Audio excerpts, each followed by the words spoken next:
The Unknown Cameraman really started with the Witch's Well video. Myself, my girlfriend, and my cousin went to go check it out. We wanted to get a closer look beyond what the fence allowed us to see, so we wanted to sneak in, get a closer look, but there's cameras and all, so we figured let's just go in, we'll get the footage, and then in order to share it, we didn't want to put our name on it, so my cousin called it the Unknown Cameraman, and we figured, hey, let's film more stuff like this where we don't want our name on it, and this will be the channel we upload it to. To find places, really, we just check on Google first and foremost, just type it in, abandoned, school, factory, hospital, then add a county, maybe just the state. I usually don't even go past the second or third page. Everything you need will be right there. If you know how to look for it, you'll find it. The respirators aren't just for asbestos.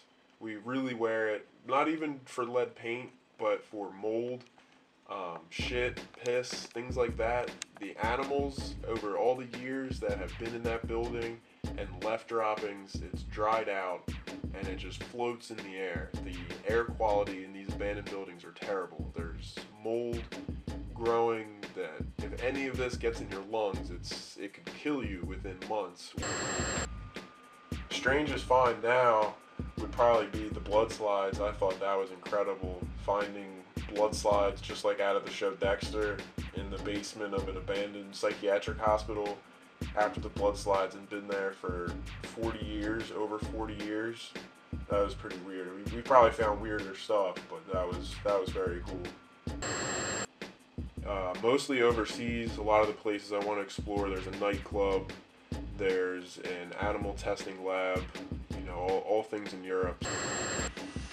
At the electric factory, after being there for a while, we were down in the basement looking at some machinery, and as soon as we got down there, I guess the dock where they would be receiving shipments from, the door to there started shaking, and we heard voices. Being in a very unlit building with only the two of us was pretty scary. We ran to the rooftop and waited for them to leave, but luckily nothing happened. We got caught one time when we went to the demolition school. No, not much more than I am now. I don't really plan on showing my face. Yes, we ran into other actual urban explorers at the Neo-Gothic castle, but we've had close encounters with other people just while exploring. For the most part, though, it's desolate. We're the only people there for hours. And I got a really cheap DSLR that just happens to shoot video. I have the cheapest lens possible. For editing, just for the regular video stuff, I use Final Cut Pro or Adobe Premiere, but for the intro, I use Adobe After Effects. Nope. Like I said, if you want it bad enough, you'll find it yourself. It's really not that difficult. You just have to follow the clues. Take nothing but photographs, leave nothing but footprints. There's a lot to be said for that, and that, you want to respect the place you're going to, but most importantly, leave it in the condition that you got to enjoy it in for the next person. It's a very simple principle. We prefer to go in a small group. It's a lot better that way. Really can't be held accountable for, watching after you, knowing that you're going to take care of yourself, and at the end of the day, gotta stay anonymous, so the answer is no.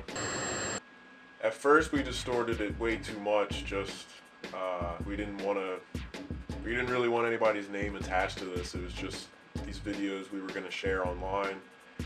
Now I just distort it to keep it going. It's just, familiarity. If you're sneaking into a place, don't get caught, look around, be aware of your surroundings. And the same thing goes for when you're in there.